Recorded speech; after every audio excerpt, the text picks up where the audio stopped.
भाई आज हम लोग चालू कर रहे हैं चैप्टर नंबर 2 डेप्रिसिएशन जो है आप लोग का। उसके अंदर हम लोग बहुत सारे सम्स करने वाले हैं। टोटल ये 4 लेक्चर का खेल रहने वाला है। इस 4 लेक्चर के अंदर हम लोग 2 मेथड के बारे में देखेंगे और दोनों मेथड के लिए 2-2 लेक्चर्स रखेंगे। तो टोटल ये 4 लेक्चर्स का काम है। इस चैप्टर के अंदर क्या चीज है उसकी बेसिक सी बातें कर लेंगे और आज हम लोग एक मेथड के ऊपर काम चालू करेंगे। Done. Now what is the meaning of depreciation. हम लोग ने सिंपल सी बात डेप्रिसिएशन की पहली डेफिनेशन हमने पार्ट 1 के अंदर चैप्टर नंबर 1 में देखी थी। A gradual reduction in the price of an asset is called as a depreciation. पर ये करते क्यों? इसका एक सिंपल सा मतलब ये, मान लो मेरे पास एक एसी जो मैंने आज खरीदा हुआ है 50,000 रुपए में। अब मेरा धंधा तो सालों साल तक चलने वाला है, तो ये जो एसी है वो 10 साल के बाद खत्म हो जाएगा। मतलब 10 साल के बाद मुझे क्या करना पड़ेगा, एक नया एसी खरीदना पड़ेगा। तो अचानक से उस दिन खर्चा आ जाएगा और वो एसी 50 या 50 से महंगा ही आने वाला है, सस्ता तो आने वाला नहीं है। तो मुझे तो 50,000 जाएंगे। तो अगर मैं मान लो हर साल 10 साल तक हर साल जो प्रॉफिट करूं,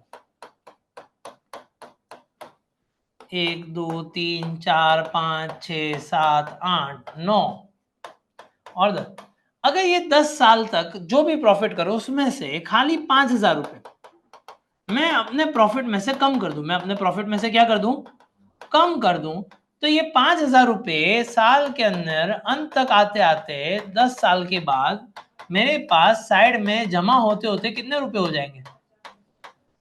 तो अगर 10 साल के बाद मुझे एसी खरीदना हुआ तो मेरे लिए उतनी रकम भारी पड़ सकती नहीं। तो ये पहला लॉजिक हो गया डेप्रिसिएशन का। क्लियर है? तो डेप्रिसिएशन का पहला लॉजिक क्या है कि आपने पैसा साइड में रखते गए, अपना प्रॉफिट कम दिखाया जिससे आप सारे पैसे उड़ा ना दो, और जिस दिन ये एसी नहीं खरीदने की बारी है उस दिन। अब आप में से कई बच्चे को क्वेश्चन ये आएगा, सर अगर 8वें साल पे एसी बंद हो गया तो देखो ये तो एक प्रोविजन, जरूरी नहीं है, हो सकता है 12 साल भी चल जाए। तो ये तो उस टाइम पे जो भी हो सकता है, 1 साल आपने चालू किया और उसके बाद आग लग गई और एसी जल गया, तो तुरंत ही दूसरे साल ही एसी खरीद। पर हम ऐसा ट्राई करते हैं कि नेचुरल सर्कमस्टेंसेस हम क्या कर सके, हम लोग 10 साल तक एसी चलाएंगे। सर किसने बोला ये एसी 10 साल तक चलेगा? अनुभव से ये चीज आ जाती है। एक हर एक चीज की एक यूजेज वैल्यू होती है, वो हम लोग निकालते हैं। क्लियर है? वो सही पड़े या गलत पड़े वो दूसरी कहानी। अब ये डेप्रिसिएशन करने के लिए सर कैलकुलेट कैसे किया जाए?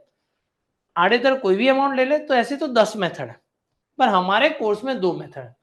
सबसे पहली मेथड जो है जिसके बारे में हम लोग बात करें उसे बोला है स्ट्रेट लाइन मेथड। उसे क्या बोला जाता है?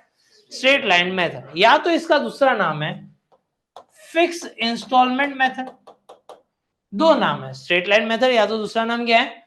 Fixed instalment method. अब ये स्ट्रेट लाइन मेथड या फिक्स इंस्टॉलमेंट मेथड जो होता है उसकी एक खूबी ये होती है कि depreciation is calculated on cost price. On, तो कहानी ये आती है कि सर कॉस्ट प्राइस क्या होती है? तो कॉस्ट प्राइस का मतलब ये होता है मुन्ना कि कॉस्ट प्राइस का मतलब है परचेज प्राइस जिसमें आपने परचेज किया, उसके अलावा installation expense plus carriage expense plus wages, जो भी कोई खर्चा हो जाता है उसको चालू करने तक, जो भी कोई खर्चा हो जाता है उसको चालू करने तक वो सारे ऐड हो जाते हैं। वो सारे के सारे क्या हो जाते हैं? ऐड हो जाते हैं। उस टोटल को बोला जाता है कॉस्ट प्राइस। उस टोटल को क्या बोला जाता है? हमारे बहुत सारे लोग बच्चे जो है, जो लोग को पता हो, मोरबी के अंदर टाइल्स का बहुत बड़ा कामकाज है। वहां पे बहुत सारी टाइल्स बनती है। टाइल्स की मशीनरी जो होती है वो चाइना से आती है। अब चाइना से मशीन तो लेके आ गए, अब मशीन को खोला तो उसमें सारी चाइनीज में लिखा हुआ है। अब वो किस बंदे को आएगा? इसलिए वहां से क्या होता है, चाइनीज बंदे को बुलाना पड़ता है, भाई आप आओ सिखाओ हमारे वर्कर्स को। उनको ये चाइनीज वाइनीज नहीं समझ में आती, उनको बोल दो पहला कौन सा बटन दबाना है, दूसरा कौन सा बटन दबाना है। तो वो बंदा जो आया उसकी टिकट का भाड़ा, रहने का भाड़ा और वो सारी चीजें इस सब के अंदर ऐड हो जाएगी, क्योंकि उसके बिना वो हम लोग उसे चालू कर ही नहीं सकते थे। तो उसे कॉस्ट प्राइस बोला। Logic clear? तो हमें कॉस्ट प्राइस है। इसकी फॉर्मूला दो तरीके से होती है, D is equal to C minus S upon N. C का मतलब हो गया cost price,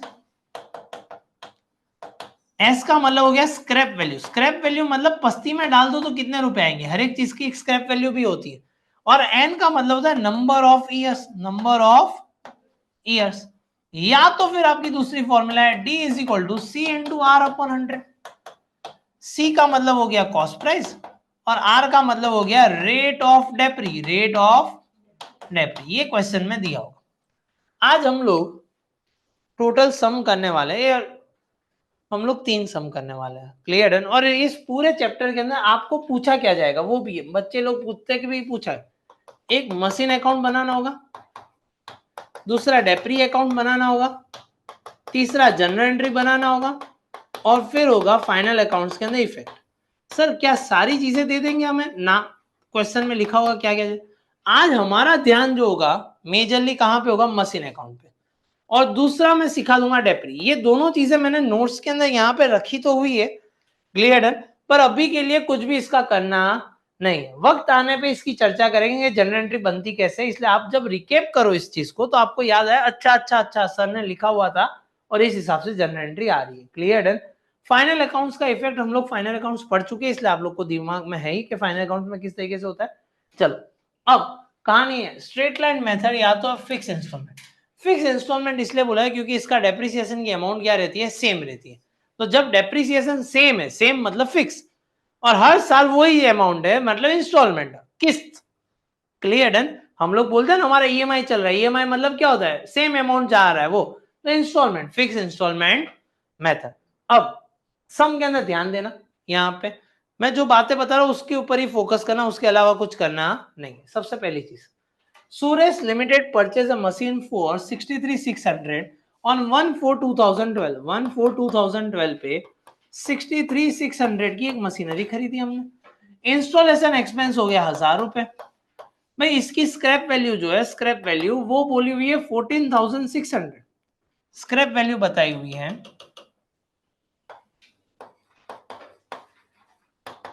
14,600 rupees. After 8 years मतलब इसको चलेगा कितने साल तक, 8 साल तक। इसलिए ये मुझे पड़ा 64,600 के अंदर, 14,600 स्क्रैप आएगा, 8 साल तक चलेगा।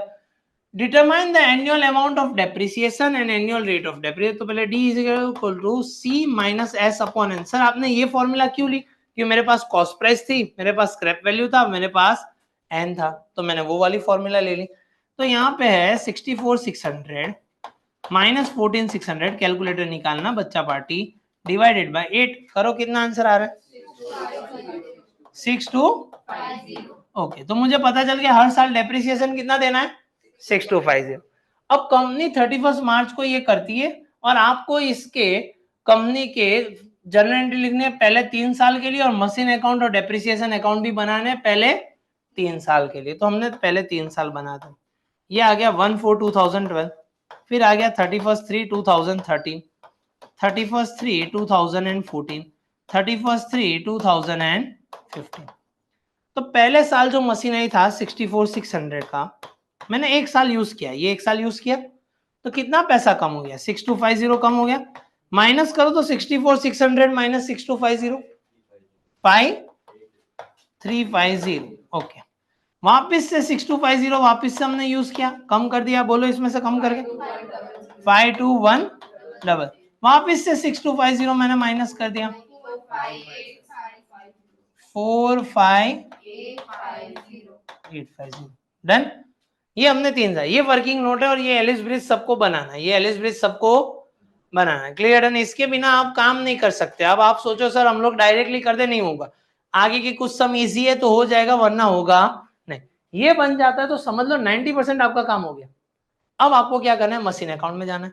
मशीन अकाउंट कहानी चालू करते पहली तारीख 1/4/2000। मुझे ये बताओ 1/4/2012 को क्या घटना घटी थी। मशीनरी खरीदा था हमने, उस खरीदने में 2 चीजें हुई थी, एक बड़ी अमाउंट थी और एक छोटी। जो बड़ी अमाउंट होती है वो जाती है टू बैंक के अंदर, वो जाती है टू बैंक के अंदर। कितनी बड़ी अमाउंट थी हमारी 63,600। इसके अलावा जो भी कुछ छोटे मोटे खर्चे वो जाते हैं टू कैश के अंदर और उसे हम लोग लिखते हैं 1000, उसे हम लोग क्या लिखते हैं 1000। अब उसके बाद ये दिन खत्म हो गया, फिर उसके बाद कौन सा आ रहा है 31/3/2013 को हमने सबसे पहले ये एलिस ब्रिज का एक तार है उसके अंदर डेप्री दिया। डेप्री देने से वैल्यू कम होती है इसलिए माइनस साइड पे आता है, इसलिए कौन सी साइड पे आता है, कितनी वैल्यू कम होगी 6250। फिर आता है बैलेंस कैरी फॉरवर्ड, और वही हमने बैलेंस यहाँ पे निकाल के रखा है 58350, इसलिए मैंने बोला था 90% काम हो गया, अब ज्यादा दिमाग नहीं लगा।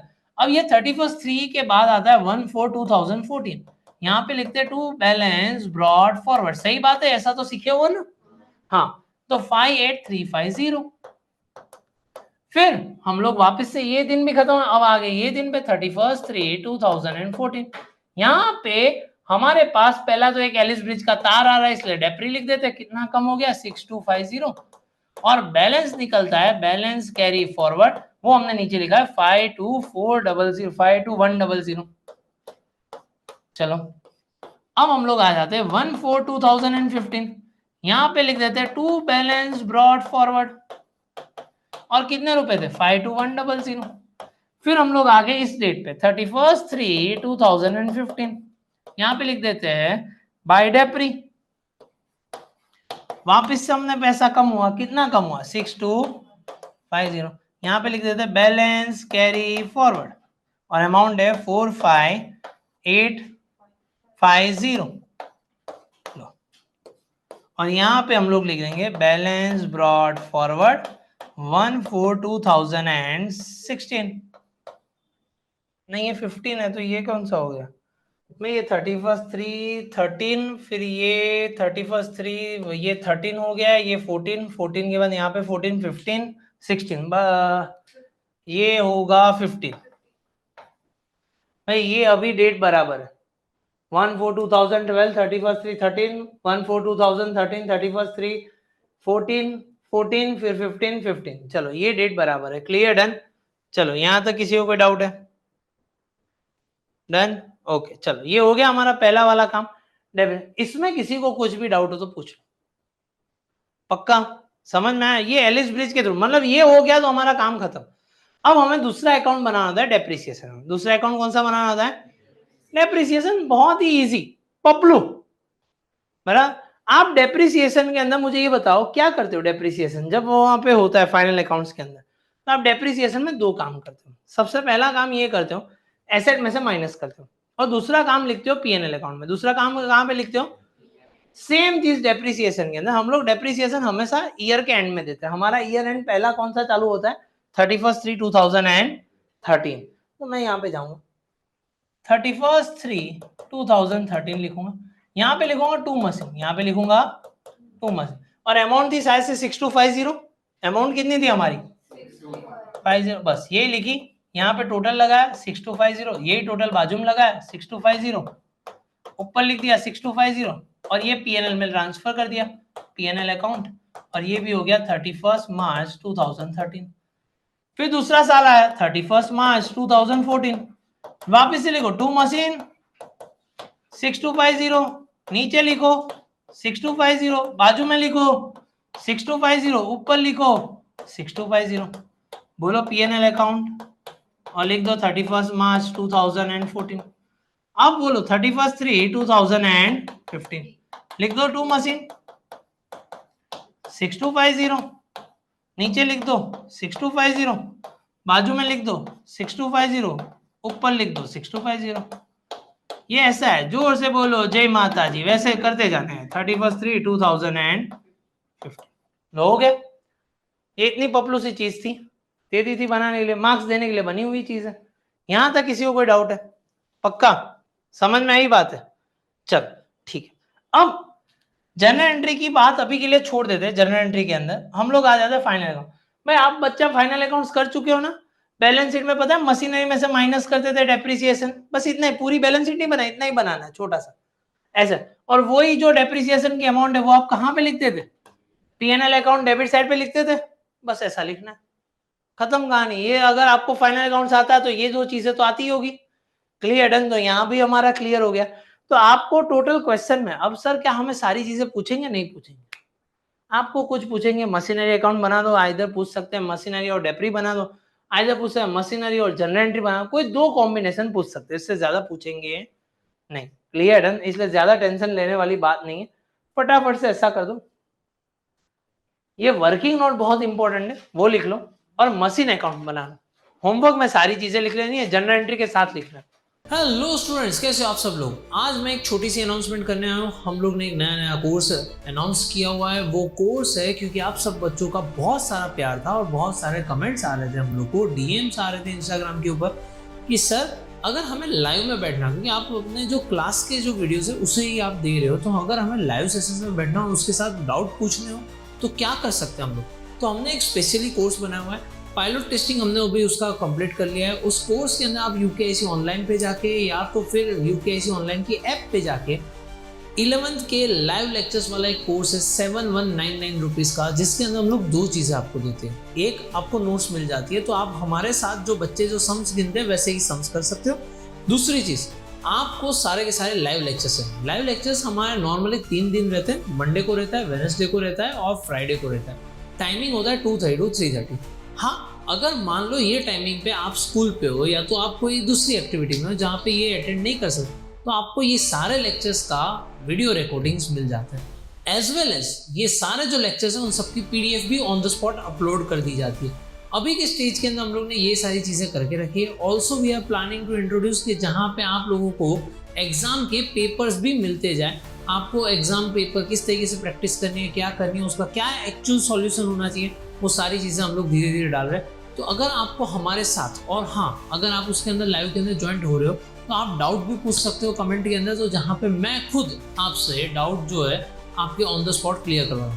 इससे एक आदत बहुत अच्छी बनेगी, क्योंकि आप मेरे साथ कैलकुलेशन भी करते जाओगे, मेरे साथ ही करते जाओगे, तो एक रेगुलरिटी आएगी। और इन दैट केस अगर मान लो आप मंडे को, वेडनेसडे को, फ्राइडे को, किसी एक दिन मान लो अगर आप नहीं आ पाए, तो आप उसका रिकॉर्डिंग तो डेफिनेटली चेक कर सकते हो। ये रिकॉर्डिंग पूरे साल तक रहेगा आपके पास, और सारी की सारी नोट्स जो है वो आपके घर पे डिलीवर कर दी जाएगी विदाउट एनी एक्स्ट्रा कॉस्ट। तो नोट्स भी आपके पास आ जाएगी, आप लेक्चर्स को भी देख सकते हो, आपको अकाउंट स्टेट्स के जितने पेपर्स है वो भी हम लोग दे देंगे, उसका सॉल्यूशन भी मिल जाएगा। तो सारी चीज़ें आपके पास होगी। अब आप डेफिनेटली अच्छी तरीके से काम कर सकते हो। अभी भी हमारा फर्स्ट टर्म नज़दीक आ रहा है, पर ये जो हमारी पूरी सीरीज़ है वो पूरे साल चलने वाली है। तो हम लोग फाइनल अकाउंट्स करेंगे, बहुत सारी चीज़ें करने वाले हैं। तो वो सारी चीज़ों को अगर आपको ज्वाइन होना हो, तो उस कोर्स पे जाके ज्वाइन नाउ करके ज्वाइन कर सकते हो। Bye, see you, tata, continue with your lecture. Sum number 2, sum number 2 के अंदर एक ट्विस्ट है, छोटा सा ट्विस्ट है, वो समझ लो तो आपका काम इजी हो जाएगा। On 1/4/2013 Hansa limited has a balance, मतलब हमें पता नहीं कितने में खरीदा था, पर आज के टाइम पे इसकी बुक वैल्यू मतलब बुक्स में जो वैल्यू है वो है 36,000। कितने में खरीदा था वो पता नहीं। This machine was purchase before 7 years, purchased before 7 years। This machine was sold at 30% profit on book value, 30% profit पे हमने बेच दिया। कब बेचा? 31/3/2014। Every year company depreciates at 10%, depreciation ये देती है 10% में under straight line method. Straight line method का दूसरा नाम हो गया फिक्स इंस्टॉलमेंट मेथड। अब फिक्स इंस्टॉलमेंट मेथड या स्ट्रेट लाइन मेथड की एक खूबी होती है कि हमें जो डेप्रिसिएशन है वो मिलेगा कॉस्ट प्राइस। वो किस पे होगा? तो 10% किसका होगा? कॉस्ट प्राइस का। पर दिक्कत ये है कि मेरे पास कॉस्ट प्राइस है ही नहीं। 7 साल पहले कुछ परचेस किया था, हर साल एक amount minus minus minus minus minus होती गई, और आज जाके उसकी वैल्यू आ गई 36,000। आज जाके उसकी वैल्यू क्या आ गई? अब इसको कैलकुलेट करने के दो रास्ते। पहला रास्ता, आप टाइम ट्रैवल करके पीछे चले जाओ, जो पॉसिबल नहीं है। तो दूसरा रास्ता है मैथमेटिकली। अब थोड़ा दिमाग लगाते हैं, देखना, दिमाग की बत्ती चलाते हैं। मैं एज्यूम करता हूं कि सालों पहले एक मशीन खरीदा होगा जिसकी कॉस्ट प्राइस थी 100 रुपए। जिसकी कॉस्ट प्राइस कितनी थी? तो इन लोगों ने डेप्रिसिएशन दिया होगा, तो वो दिया होगा क्योंकि 10% बोला था, तो 10 रुपए का डेप्रिसिएशन दिया होगा। और ये कितने साल तक चला होगा? क्योंकि ये फिक्स इंस्टॉलमेंट मेथड है, मतलब हर साल सेम 10 ऐसे कितने साल तक दिया होगा? 7 साल। तो 10 रुपए हर साल दिया होगा, मतलब 70 रुपीज तो अभी तक दे चुके होंगे। तो अभी जो बाकी वैल्यू होगी वो कितने रुपए होगी? जब मेरी बाकी वैल्यू, बुक वैल्यू जो है वो 30 रुपए है, तो उसकी कॉस्ट प्राइस 100 रुपए है, तो मेरी अभी की बुक वैल्यू 36,000 रुपीज है, तो कॉस्ट प्राइस कितनी? तो मेरा हो जाएगा 36,000 into 100 डिवाइडेड बाय 30। करो, कितना आ रहा है? 1,20,000। तो ये मैंने खरीदा होगा 1,20,000 में। अब जब मैंने ये 1,20,000 में खरीदा तो मेरा डेप्रिसिएशन जो है वो C इंटू आर अपॉन 100 के हिसाब से होगा। तो 1,20,000 इंटू 10 डिवाइडेड बाय 100, तो ये कितना हो गया? 12,000। मतलब एक साल का डेप्रिसिएशन कितना हो रहा है? 12,000। चलो ये बात भी सही है। अब हम खड़े हैं 1/4/2013 पे, 1/4/2013। हमें 31/3/2014 को हमें इसे बेच देना। उस टाइम पे इसकी वैल्यू थी 36,000। एक साल हमने यूज किया, 12,000 रुपए चले गए। 36,000 में से 12,000 निकाल दो, बाकी कितने रहते हैं? इस 24,000 को हमने प्रॉफिट में बेचा। हमने किस पे बेचा? प्रॉफिट पे बेचा, 30%। तो इसका 30% कर देते हैं।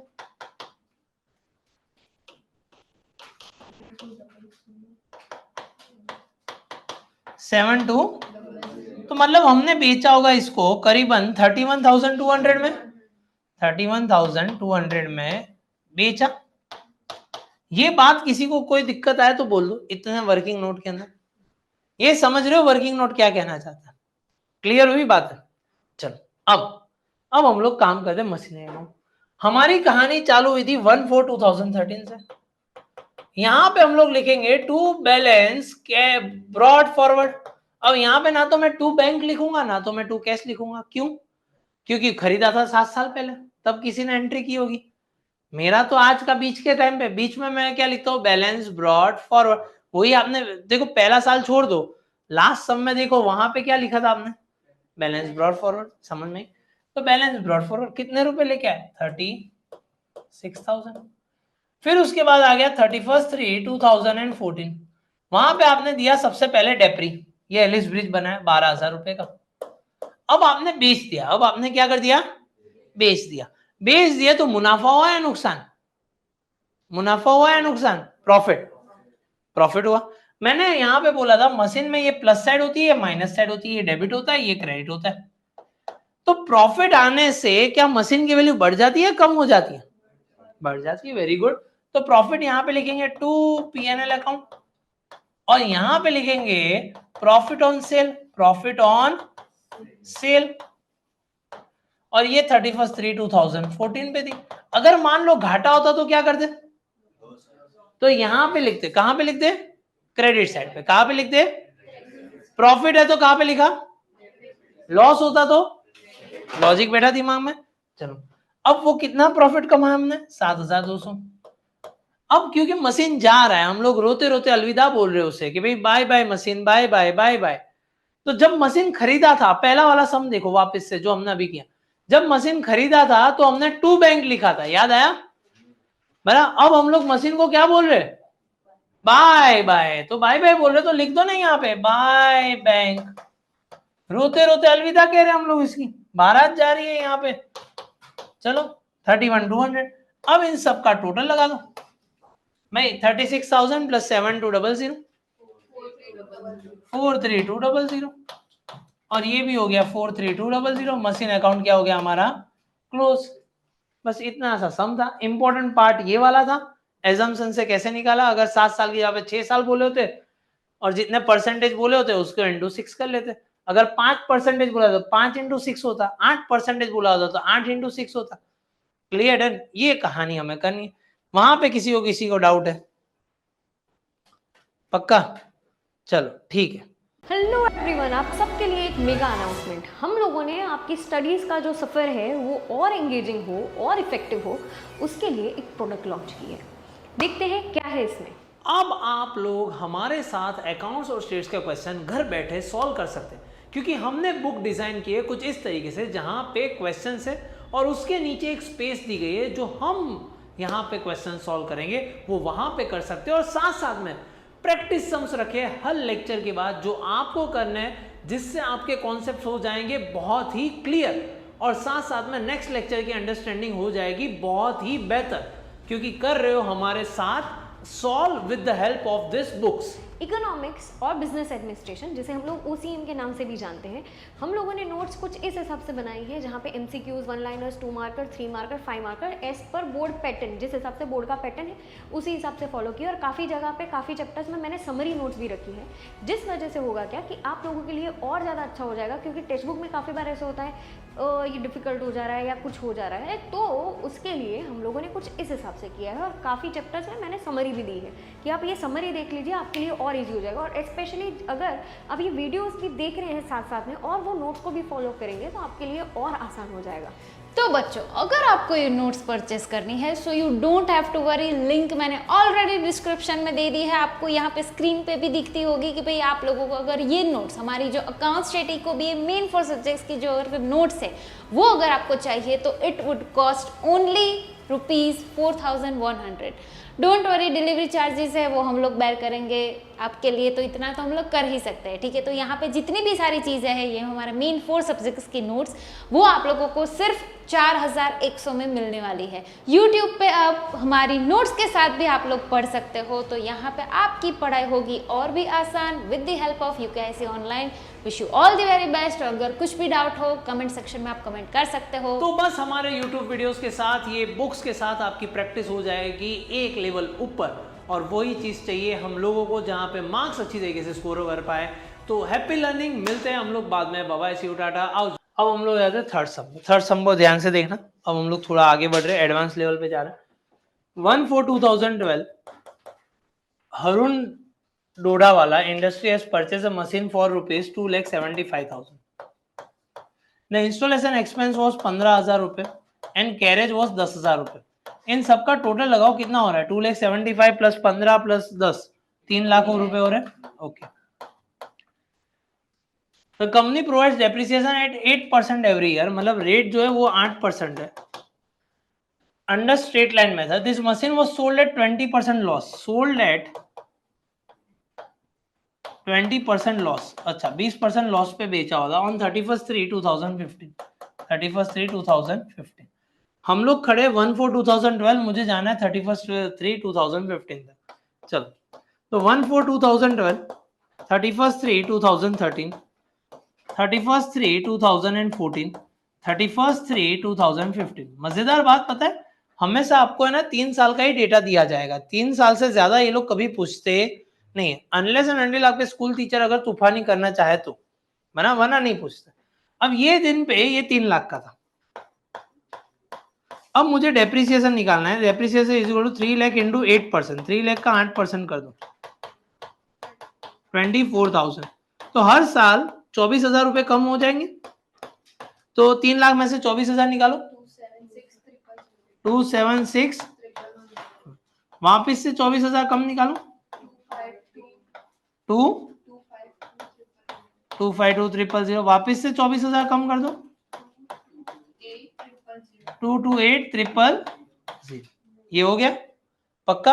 ओके, इस दिन हमने बेच दिया 20% घाटे पे, तो 20% लॉस लिख देते। लॉस लिखो, माइनस कर इसका 20% करो। ये वैल्यू बोल रहे हो या माइनस करने के बाद बोल रहे हो? नहीं, पहले मुझे माइनस वाली वैल्यू। 4 5 6 डबल। अब क्या आ रहा है? 182 400। चलो समझ में, ये आपने कर लिया, डन। अब देखो मेरा काम क्या है, मैं जाता हूं पहले 1/4/2000। 1/4/2012 पे याद करो क्या हुआ था। एक बड़ी अमाउंट थी, एक छोटी अमाउंट थी। बड़ी अमाउंट जो थी वो मेरे पास थी 2,75,000, और छोटी अमाउंट दोनों को मिला देते तो 15 प्लस 10 कितने हो जाते हैं? 25,000 रुपए। उसके बाद आ गया 31/3/2013, यहाँ पे दे दिया डेप्री। कितना डेप्री एलिस ब्रिज का आ रहा था? 24,000। और यहाँ पे लिख देते बैलेंस कैरी फॉरवर्ड, और वो नीचे लिखा हुआ था हमारे पास 2,76,000। फिर मैंने यहाँ पे ये लाइन बना ली, यहाँ पे लिख दिया टू बैलेंस ब्रॉड फॉरवर्ड 2,76,000, और इस डेट को दे दिया 1/4/2013, 31/3/2014। वापिस से मैं आ गया, यहाँ पे लिखा डेप्री। एलिस ब्रिज जो था वो था 24,000 रुपए का। यहाँ पे लिख दिया बैलेंस कैरी फॉरवर्ड, और वो बैलेंस कैरी फॉरवर्ड आ गया मेरा 2,50,000। 52,000। यहाँ पे आ गए हम लोग 1/4/2014, यहाँ पे डाल दिया टू बैलेंस ब्रॉड फॉरवर्ड, लिखा 2,52,000। वापस से आ गए 31/3/2015 पे, डेप्री दिया हमने सबसे पहले 24,000, और फिर हमने यहाँ पे लिखा, अब देखो उस दिन पे हमें घाटा हुआ था, उस दिन हमें क्या हुआ था, घाटा, लॉस हुआ था। लॉस हो रहा है तो माइनस साइड पे लिखेंगे, बरा loss on sale of machine, PNL account लिख देता हूं। कितने का घाटा हुआ, 45,600, 45। और उस दिन हमने मशीन को क्या कर दिया था, अलविदा कर दिया था। अलविदा करते तब क्या बोलते इंग्लिश में, बाय। अच्छा बाय बोला था ना हमने, बाय बैंक, बरा। और ये आ गया 182,400, 182। अब यहाँ पे जब टोटल लगाओगे ये हो जाए 252,000। देखना चाहो तो इस साइड का भी टोटल कर लेना, 252,000 ही आएगा। हैप्पी हो गया हमारा। यहां तक किसी को कोई डाउट है बच्चा पार्टी? देखो जनरल एंट्री के फॉर्मेट के अंदर कुछ चीजें बेसिक्स की होती है, वो मैं खाली बता रहा हूँ, वो याद रखना। Eight the time of purchase, eight the time of purchase, इसमें जो एंट्री आती है वो इस तरीके से आती है, machine account debited to bank to cash. Clear है? आपने परचेस कर लिया, उसके बाद आता है at the time of depreciation, at the time of depreciation. जब डेप्रिसिएशन देते हो ना तब दो एंट्री आती है। सबसे पहली एंट्री आती है डेप्री टू मशीनरी, और उसके बाद दूसरी एंट्री आती है, इसके साथ चिपकी हुई है, फेविकोल का जोड़ है ये, PNL account debited to depre account. Clear done? फिर उसके बाद तीसरी entry at the time of sale. अगर आप सेल कर रहे हो तो दो संभावना है, आइदर आप प्रॉफिट में सेल करोगे, आइदर आप लॉस में सेल करोगे। अगर आपने प्रॉफिट में सेल किया तो कैश या तो फिर bank account debited to machine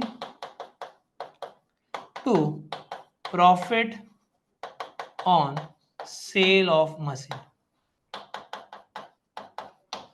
जिसको हम लोग नॉर्मली पीएनएल अकाउंट में भी लिख देते हैं। लॉस में अगर बेच रहे हो तो कैश अकाउंट डेबिटेड या तो बैंक अकाउंट डेबिटेड।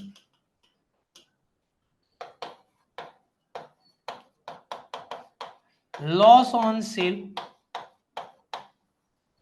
या तो फिर PNL account debited to machinery.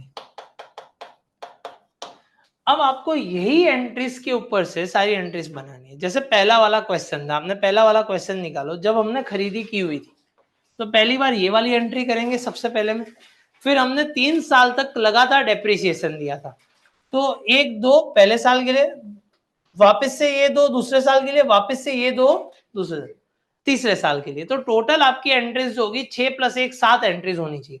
अब चेक करते हैं क्या सर ऐसा हुआ था हमारे साथ, आपने सर दगा तो नहीं दी थी हमें। चलो देखते हैं।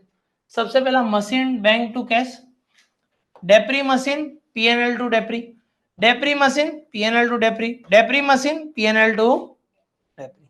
हैप्पी? फिर उसके बाद वाले क्वेश्चन के अंदर हमने प्रॉफिट किया था, अगर याद हो तो हमने बेच के प्रॉफिट किया था, क्योंकि खरीदने की बात ही नहीं थी, साल के बीच में खरीदे, 7 साल पहले खरीदा, तो पहले तो हमने डेप्रिसिएशन दिया था उसका और प्रॉफिट किया था, उसकी एंट्री कर ली हमने। फिर हमने लॉस किया था और यहाँ पे भी 3 साल का था, तो हमने खरीदा और सब कुछ, तो खरीदने की एंट्री, फिर डेप्रिसिएशन की एंट्री, फिर वापस से डेप्रिसिएशन की दूसरे साल, तीसरे साल की वापस से एंट्री, और जब बेचा हमने लॉस में उसकी एंट्री। खरीदा, डेप्री डेप्री डेप्री, और फिर तो आपकी जर्नल एंट्री सेट है। अब अगर आपके स्कूल टीचर ये बोल रहे हैं कि जर्नल एंट्री पहले लिखो, तो आप एक सिंपल सा काम कर लो, पहले लिख दो, पर पहला पेज जो है ना छोड़ दो जर्नल एंट्री का फॉर्मेट बनाने, पहले मशीनरी अकाउंट बनाओ। मशीनरी अकाउंट बनाओगे तो क्लैरिटी आ जाएगी कब क्या हो रहा है, तो आपकी जर्नल एंट्री लिखना क्या हो जाएगा, इजी। और जर्नल एंट्री का मैंने फॉर्मेट तो यहाँ पे लिख के दे दिया, अब खाली ये ध्यान रखना कि जिस डेट पे क्या हो रहा है उस हिसाब से एंट्री करते जाओ। अमाउंट तो आपको पता ही है, वो एलिस ब्रिज से मिल ही जाने वाली है। क्लियर? डन? Easy, simple. इसको अच्छी तरीके से कर लेना। होमवर्क के अंदर मैं बता देता हूँ कौन कौन से होमवर्क। सुन लो मेरे बात। अभी हमने कौन से क्वेश्चन की एक्सरसाइज में से, हाँ कौन से, क्वेश्चन 5 का 1, 2 और 3 किया। मैं इलस्ट्रेशन बता देता हूँ, रुको 1 मिनट। इलस्ट्रेशन 1 और 9, 1,9 बराबर है। इतना होमवर्क है आपके पास, 3 क्वेश्चन और 2 क्वेश्चन। कल हम लोग मिलेंगे यही टाइम पे, यही जगह पे। Clear, done. चलो bye bye, see you, Tata, आओ जो, बाय बाय।